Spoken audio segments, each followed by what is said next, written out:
熊本県出身境川部屋明生、鹿児島県出身立浪部屋正代、熊本県出身時津風部屋藤の川。ありがとうございます。相撲内容も気持ちよく言ってもらいたいですね。これ朝紅龍としては獅子に捕まりたくないというところですかね。いやもちろんそうですね。押しを基本としたこう動きですが時々変化、昨日も立ち合い変化があった朝紅龍、獅子は当然そのあたりが頭にあると思います。さあ秋場所の9日目、幕内いわゆる初口取り組みが始まっていきます。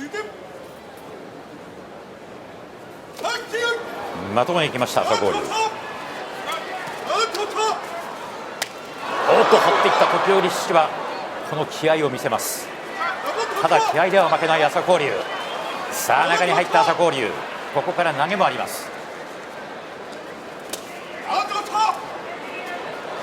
万全朝紅龍、この投げが強いんですが投げの打ち合い下手投げ。朝紅龍今日も気持ちのいい相撲です。獅子は6勝3敗と、黒星が1つ増えてしまいました。いや中村さんこれですよね。いや見応えある相撲でしたね。はい、朝紅龍がなるほど。獅子も最初はこの右の押っつけ良かったんですけどね、はい、この攻めも良かったんですけど、ちょっと攻め手がなくてこの張りですよね。ただもう朝紅龍がもう全く熱くならずに下から起こすっていうのと崩して張り返したりもしませんよね。そして中に入る。本当はここで出たかったんですけどね、こう巻き替えられたりすると獅子はしぶといんで、うまく左から攻めてもろ差し、これも崩して、これ下手投げが強いんですよね。っていうことだけ頭に入れて、あとはアドリブでした。なるほどなるほど。その辺藤青雲はどう考えてくるか。そうですね。藤青雲もかなり足腰いいですからね。そうですね。で相撲の場所は十両の西の5枚目。すごいこう玄人好みというか。確かに。そういう雰囲気あふれてますね。ただ佐田の海も38歳、玄人好みでは負けていません。右の相四つです。前回しを藤青雲がいいところ取りました。左を使わせてない、うまく攻める藤青雲のうまい相撲です。寄り切りました。左使わせませんでした。左の前みつがもう本当にいいところ取りましたね。その後の吉田さんおっしゃる通り、佐田の海に左を使わせない、左の引き付け、やっぱりこの前回し早かったですね。早かったですね。これ位置良かったです。この後頭つけに行って、しっかり右を差しながらっていう、勝負短かったんですけどね。そうそんな年なんですかってさっき中村さん言いましたけど、もう幕内昭和生まれは昭和59年別格の玉鷲と、先ほどの佐田の海、この2人だけなんですよ。そうなったんですね。ですからその次のグループ、平成2年生まれグループの1人が竜電です。さあ時間になりました。時疾風左四つ、竜電も左四つ得意ですが、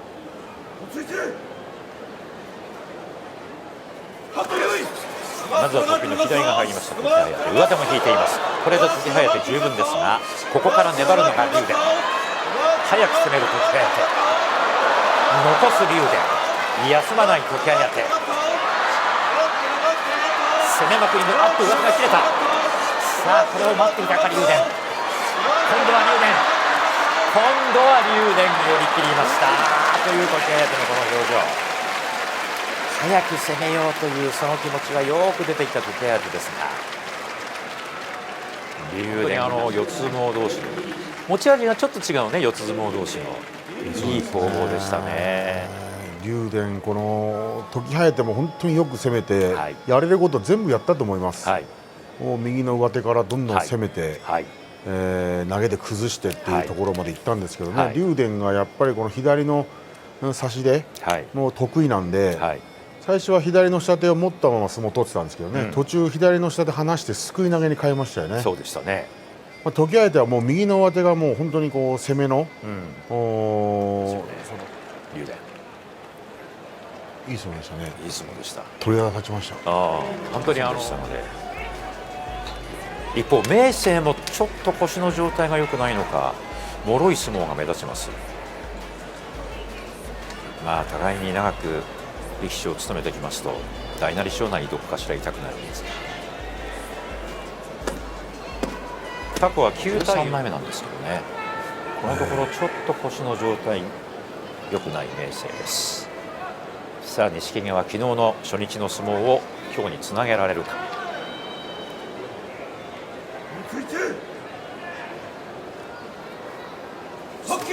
踏み込みの明生です。左も入りました。もろ差しです。寄り切りました明生の勝ち。今日は明生の相撲、錦木は残念ながら負け越しとなってしまいました。前に出る分には腰への負担がそうはかからないんですが、今場所は粘り強さがもう一つ見られない明生。今日はしかし明生の相撲でした。ですし、もう錦木がちょっと力が出せてないですね。軽いですよね、この場所ね。はい、はい、それは単純に体重ということではなくて、やはり相撲に重みが。そうですね、相撲力っていうんですかね。御嶽海も場所の直前に最愛のお母さんマルゲリータさんが亡くなる、急逝されるということがありまして、かなりその影響はあると思うんですが、一切口にはしません。御嶽海が勝っています。押し相撲同士ですが、ちょっとタイプの違う押し相撲。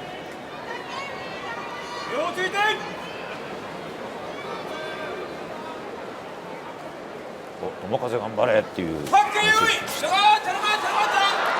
つけです。一方的な相撲、友風が勝ちました。ちょっと今日は御嶽海立ち合いがもう一つ迫力がありませんでした。今日は師匠がアベマで解説というのを分かってたんですかね。いや、分かってない、言ってないんで言ってない。これは御嶽海はもろ差しを狙ってたんですね。狙ってたと思いますね。はい、そこを分かってたかのように挟みつけていきました。今日の朝の稽古場でもですね、御嶽海がもろ差し来るっていう話とかはしてないし、友風の口からも出なかったんですよ。そしたら上位のその力士も脅威だと思いますね。はい、新入幕で活躍して2桁勝って敢闘賞、その次場所で番付を上げて、あの辺りは非常に注目されたんですが、一方狼雅は右四つという自分のいい方があります。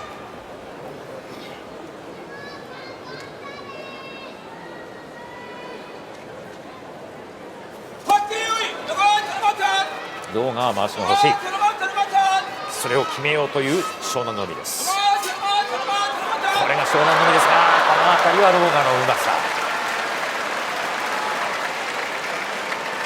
力強い湘南の海と狼雅のうまさが勝りました。トレーニング行ってるんですよ、湘南の海は。そうなんですか。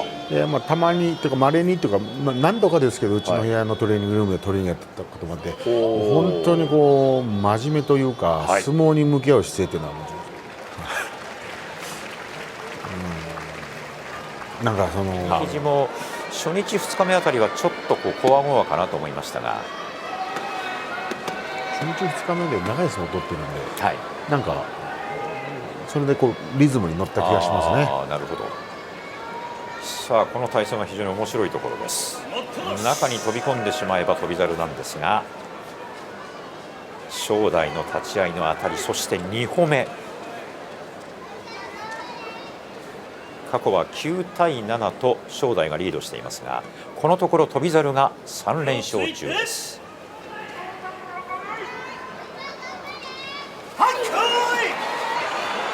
中に入りました。しかしそれを許さないとったり、前に出る、この前に出る正代の今場所勝ち越しを決めました。翔猿大丈夫でしょうか。いや強いですね。確かに慌てませんね。慌てないですね。ですね。勝ち越しは正代9日目というこの速さは令和2年の7月場所、この時は東京開催の7月場所でした。その時以来の9日目という早い勝ち越しです。なんか下がりながらもああいうとったり気味の小手投げ、最近あんま見なかったんですよね、でもやっぱ余裕があるんで、はい、どうですか。中盤ぐらいから相撲が良くなりましたね。4連敗4連勝。はい、もうこの体を生かして差し手にこだわらないで体をどんどんぶつけて前に出る相撲で怪我で苦労してきたんですしてますね。新十両で足首痛めたり、そうですそうです。で今場所も場所前に、先場所から左膝を痛めたりして、そうですね。テレビがなくなりました。いやしてたんしてます今日ははい、バンドしてますね。してますね。今日は日大の4年先輩美ノ海、得意の美ノ海、左の前回しは取れませんが、前に出ていくのは美ノ海です。押し出しました美ノ海の勝ちです。新入幕日翔志の連勝は4で止まりました。美ノ海これで6勝3敗という好成績です。ちょっと顔をしかめました日翔志、思い通りの相撲が取れなかったというところですね。今先輩が貫禄を示したんです。今日はこの左の前回し取れなかったんですけどね。そうですね。日翔志はちょっと引いてしまいましたね。頭を押さえて先場所痛めた右の太ももを直してきたようです。最近はどんどん前に出ますからね。もう小兵と言えないぐらいの145キロ、ただ小兵の時の重心の低さで体が大きくなったんで、相手からしたらこの体で押されるとやっぱやりにくいし攻めにくいと思うんですよね。過去は12対5、大栄翔の方が徹底して突っ張って中に入れないという相撲なんですが、さあ6勝2敗の宇良です。激しく突っ張っていきます。見ながら、これはいつもの展開です。見ながら突っ張る大栄翔、合い口もあるのか。今日は大栄翔が宇良を中に入れない大栄翔の相撲でした。今日は宇良持ち味を一切出させてもらえませんでした。こういう相撲と見るところなんですけど、関脇大栄翔、小結宇良みたいな、取り組み、大栄翔の心情がですよ、だからここの番付で当たっている力士ではなくて、なるほど、大栄翔からしたら水に慣れてる相手と当たってるから、いつも通りの相撲が取れますよね。東の10枚目番付が下がった、あんまり食べて体重増やす、なんか高校離れて帰ってきても、これで努力するんだっていうところにすごく心打たれたっていうのはもうずっと僕覚えてます。だからやっぱそれがやっぱこういう結果として出てると思うんですよ。だからやっぱ応援してますよね。さあ今日は状態を上げない欧勝馬が相手です。この人はレスリング経験者、状態をぐーっと前に倒しての相撲。向正面では師匠の古東州の鳴戸さんが怖い顔で見ています。これはちょっと突っかけてしまった藤野、中に絶対に欧勝馬としては入れたくないという相撲だと思いますが、この辺りは小兵の弱さです。押し出し欧勝馬の勝ち、大きい相撲を取られてしまいました藤野川。いいです、よくやったこれいいです、勉強です。親戚の子ですからね。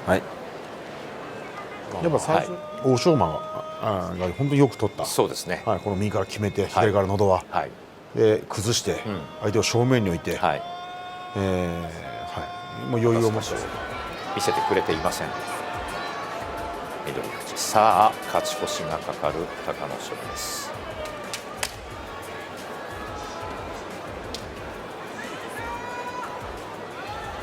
9日目の勝ち越しを決めれば去年の九州場所以来ということになります隆の勝。1年ぶりですね。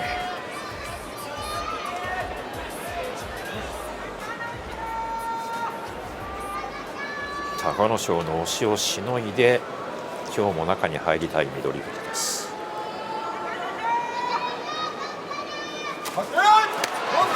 しのいでいます。しのいで前に出ました翠富士の勝ち。隆の勝今日の勝ち越しはなりません。こうなるんですよ。こうなるんですね。いや、こうなるんですか。なるんです。こうなるんですね。こうなるんです。そのさっきができなかった。もろ手突きでこれ左からすぐ引いて、これね左手でバッと引いてしまいましたもんね。これ立ち合い当たって下がりませんもんね翠富士は。なんですがここまでどうでしょう。変わらずいいと思いますね。どの辺が？でも持ち味であるもろ差し速攻、どんどん前に攻める、試練の場所というか、勉強の場所ですからね、先場所みたいにもどんどん向かっていってほしいですね。今日は日大の4年先輩、突っ張り持ち味金峰山が相手です。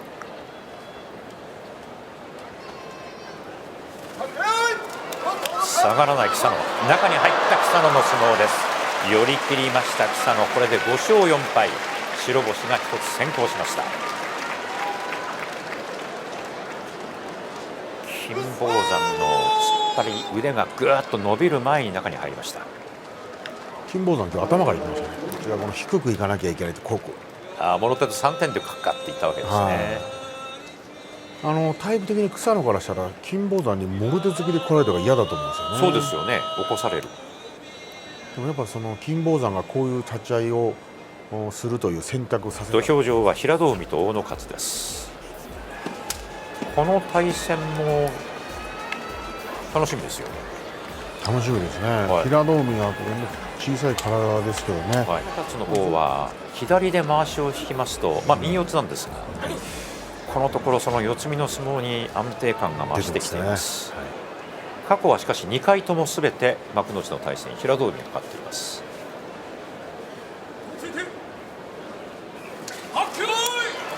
まず突っ張ります。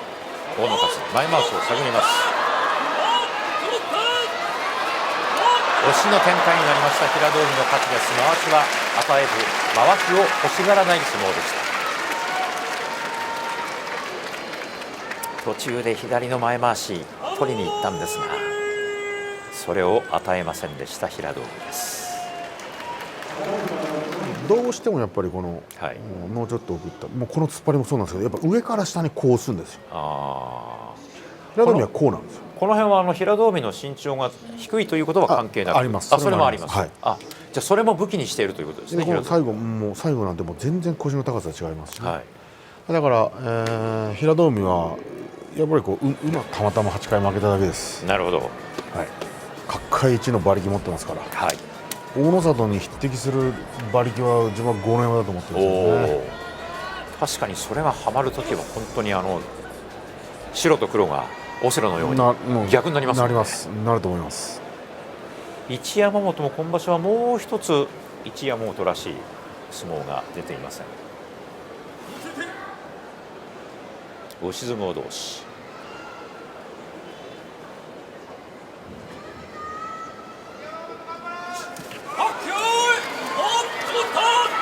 上体を上げない一山本、押し返す豪ノ山、また押し返して一山本の勝ちです。身長で言いますと一山本は188センチ、豪ノ山は178センチと10センチの差があるんですが、先ほど平戸海の方が身長が低くて、大野勝は上からという話がありましたが、今回は一山本は身長が10センチ高いんですけども、押し方、攻め方抵抗するんですよ、ね、この角度がいいわけです、膝が曲がって、何回も頭で当たって前傾を崩さない、一山本突っ張り得意なんですよ。突っ張りませんよね。押してますね、頭で当たって、突っ張ると豪ノ山の馬力を下から超人ですよ、宇宙人かもしれないですね。確かにちょっと普通じゃないですよただ本人は勝ち負けよりもとにかくお客さんに喜んでもらえる相撲をと、ですから負けても納得する相撲の時は気持ちよかった。西の2枚目で4勝4敗、役力士との対戦王鵬も終わっています。ここからは白星王鵬を積み重ねて三役復帰を目指していきたいところです。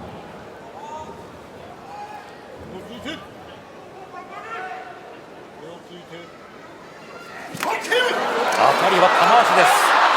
土俵際に落とし穴がありました。引き落としは王鵬の勝ち、攻めは玉鷲。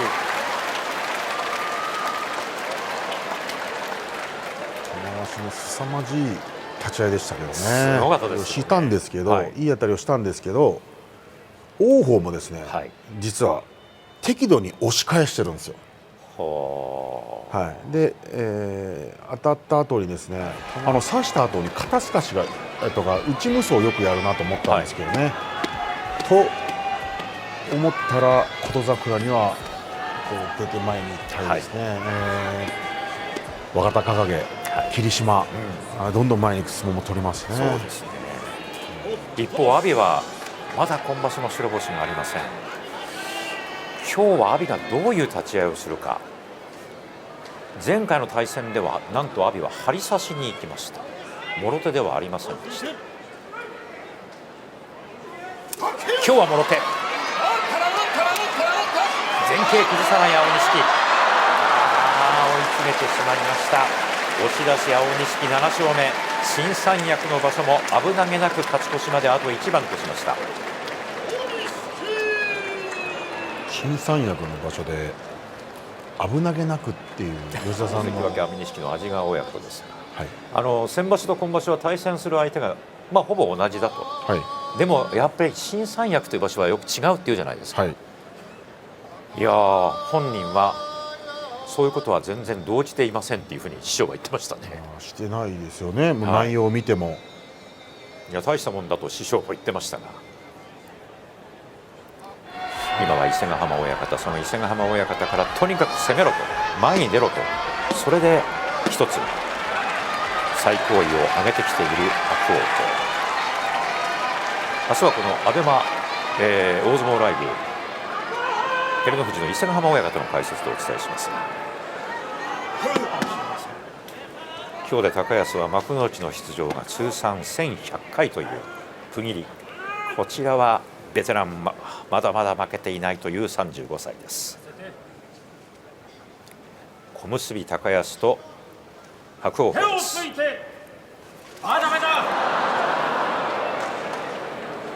合わせる行司は木村晃之助に変わっています。手をついて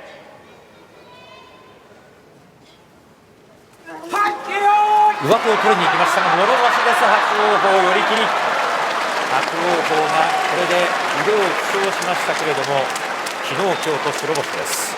小結の高安を破って6勝目です。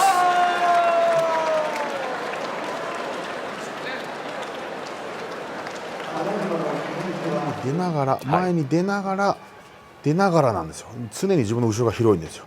この辺が師匠伊勢ヶ濱親方から言われている、とにかく前に出ろ、攻めろという。だから、今日霧島に勝てば簡単に11番は勝つと思います。そういうことですね。それだけ今日のこの関脇同士の対戦は大事だよ。はい。それ霧島にも言えますよね。4連勝4連敗。はい、言えますけど、自分霧島4連勝した時は、あれ今場所霧島優勝するかなっていうぐらい安定なるごとに雑になってきたというか。過去幕内では8対8、ただしこの1年間は4対1と、こちら若隆景がリードしています。両者にとって大切な今日の9日目の相撲です。踏み込んでいったのは若隆景、中に入った上手を引いた。ただ半身でここから粘るのが霧島ですが、頭をつきました。若隆景が次第に体勢を良くしていきます。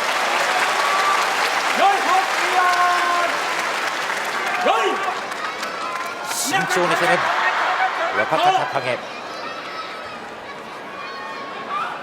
霧島としては起こしていきたいところ。両者にとって大切な今日の一番、特に若隆景にとっては大切な今日の一番です。関脇同士、先に仕掛けたのは霧島、腰を振った、この辺りがうまい。しかし霧島も粘る、互いに腰を沈める。場内この歓声、意地が交錯します。攻める振るすくい投げ、霧島の勝ち。若隆景は5勝4敗、霧島連敗を止めました。大熱戦、粘りました霧島。若隆景は痛い4敗目。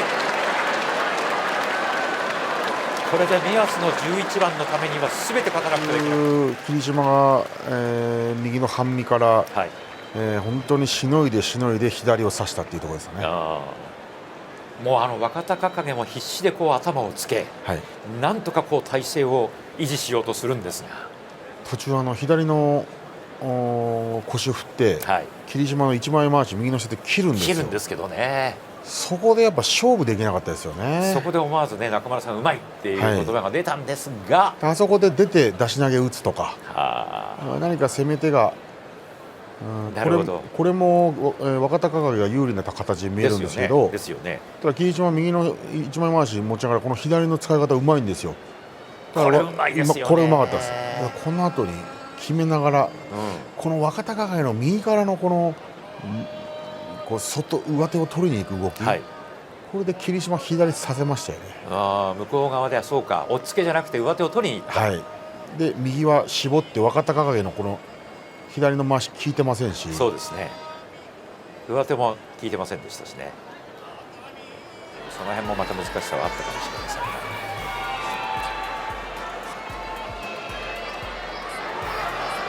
この両者の対戦は琴櫻が7連勝、熱海富士は全く勝てなかったんですが、このところ今度は熱海富士が2連勝中、この辺りが琴櫻の亀、ここからは大関、そして横綱2番。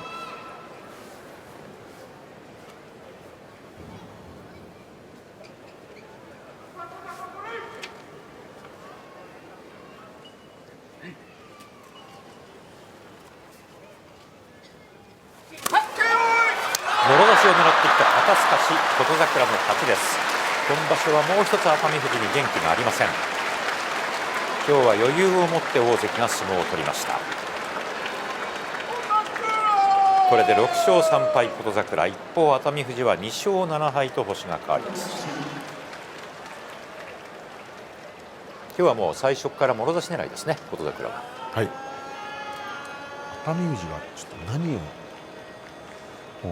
狙いでこういう立ち合いをしたんですかね。左膝には、これ左膝は古傷ですがありますけど、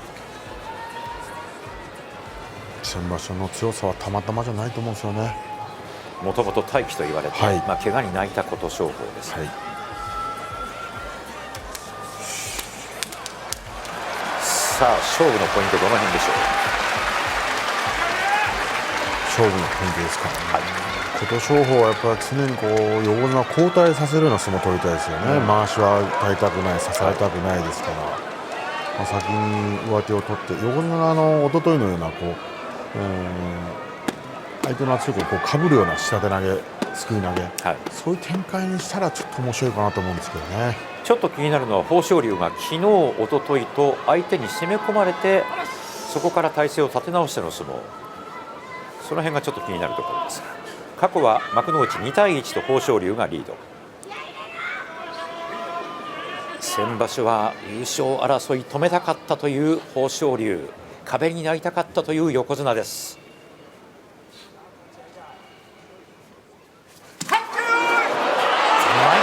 琴勝峰が攻めます。回しが取れない豊昇龍、この辺りはしかし豊昇龍の対応、9連勝。しかし今日は琴勝峰もよく攻めました。この辺りは乗っている横綱、うまく体をかわして9連勝です。2勝6敗ではありますが、琴勝峰今日はよく攻めました。よく攻めましたね。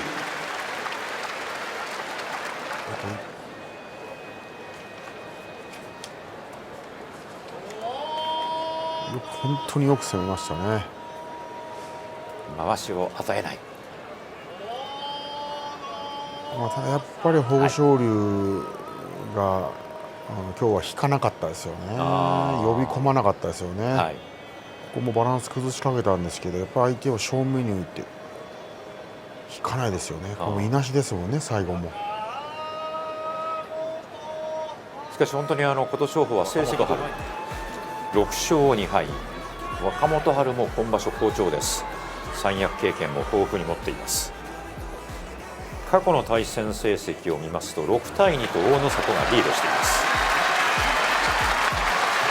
若元春に聞きますと、大の里は自分とやるときにもろ手でついてくる、このもろ手が立ち合いからこう邪魔なんだと、なんとかこのもろ手をして得意の自分の形、左四つにしたいんだけれども、なかなかそのもろ手で来られるとなかなかそれがうまくできないという話を若元春は以前してましたけれど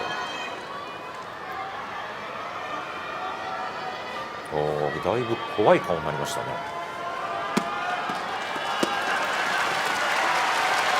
若元春好調ですからね、今場所。はい、大の里のそこはよく分かっていると思います。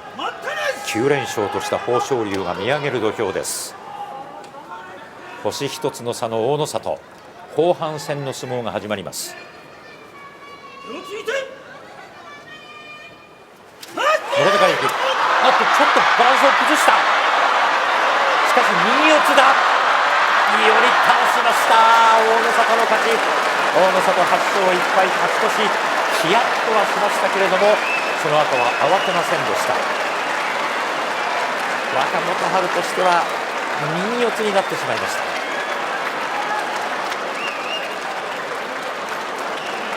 これで豊昇龍を星の差一つで依然横綱大の里、さらに正代が追うという展開になっています。まずは今日9日目にしっかりと勝ち越しを決めました。決まり手寄り倒しです。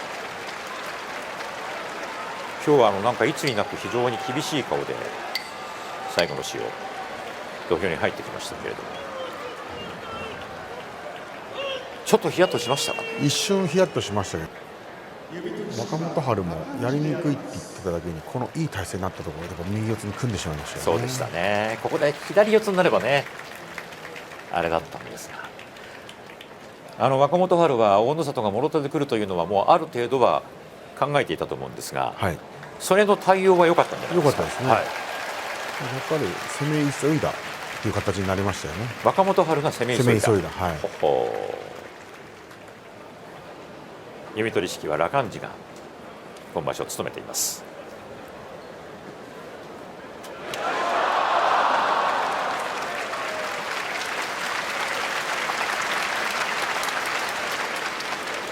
同じ二所ノ関大の里の部屋です。しかし今場所は両横綱が、どちらか先に相撲を取り終わった後も勝ち残りで土俵下に控えるわけですから、常に相手の相撲を土俵下から見て連日過ごしているわけですよね。はいはい、